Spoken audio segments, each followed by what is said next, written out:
Здравствуйте, друзья! Сегодня поговорим про боли в горле. Была пациентка до Нового года, которая 3 месяца кашляла. У нее был коклюш. И после того, как инфекция прошла, сам кашель тоже регрессировал, у нее остались боли в горле.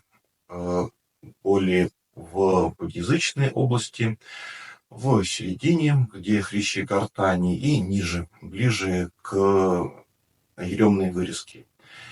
И при диагностике получилась интересная ситуация. Сейчас мы ее нарисуем.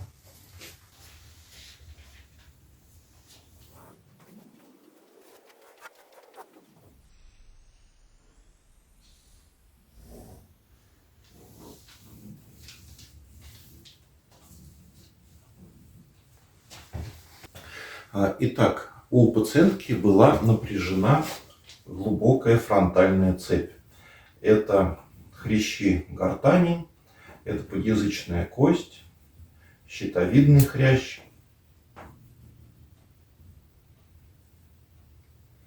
перстневидный хрящ. И дальше глубокая фронтальная цепь продолжается в виде трахеи, входит в грудную клетку. А здесь у нас уровень ключиц. Это верхняя апертура. Получается рукоятка грудины. А здесь шейно-грудной переход уже. И, соответственно, глубокая фронтальная цепь продолжается в грудную клетку. И здесь происходит бифуркация, как мы знаем, на два главных бронха. И при фасциальной диагностике, если мы пальпаторно идем по поверхностной фасции, у нее получилось две зоны. Первая – это область надподъязычных мышц, и вторая – это область бифуркации трахеи на два главных бронха. То есть у нас была ситуация немножко ниже и немножко выше шеи.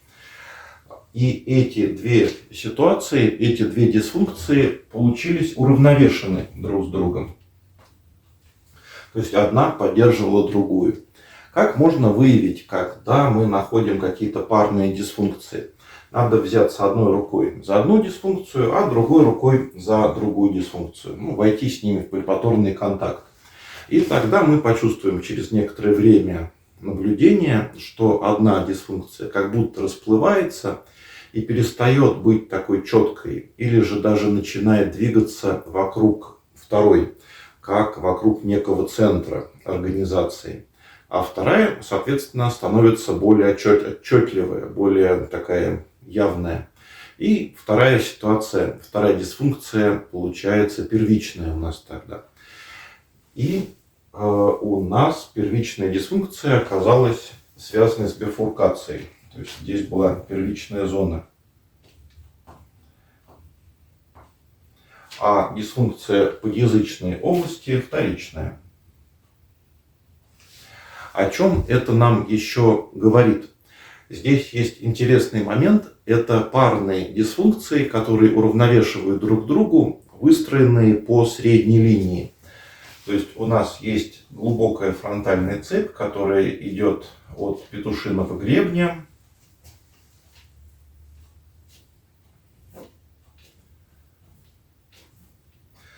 через носовую полость, через фасции рта, окружает их, крепится к рту, собственно, и переходит в висцеральное ложе шеи.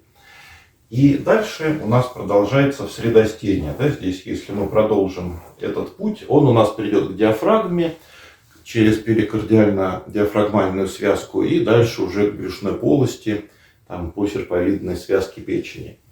И в этом футляре, во всем этом пути мы находим две дисфункции, которые уравновешивают друг друга в пределах одной цепи.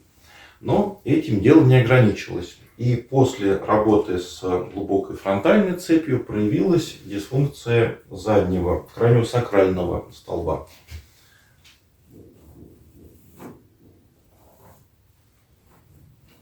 И это был шейно-грудной переход. Здесь была дисфункция и немножко выше.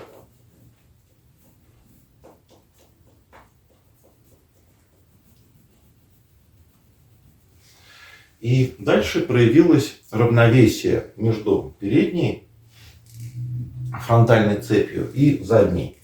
То есть у нас передний столб висцеральный начал уравновешиваться задним столбом. Таким образом, мы видим, что сначала актуализировалась одна цепь, глубокая фронтальная цепь. Когда она была уравновешена, началось уравновешивание двух больших половин тела между собой. Между висцеральной частью и краниосакральной частью. И эти, когда части тоже уравновесились между собой, на этом работа была закончена. Вот такая интересная ситуация.